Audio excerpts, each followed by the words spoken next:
Und was gehört zum Schmuddelwetter noch dazu? Den Kamin anmachen.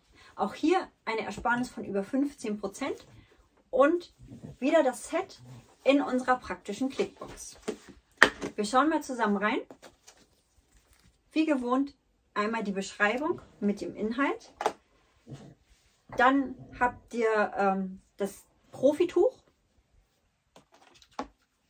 Dann habt ihr einmal das Eschex Gel. Und nochmal ein Profituch zum Nachreinigen. Und das alles in dieser praktischen Clickbox.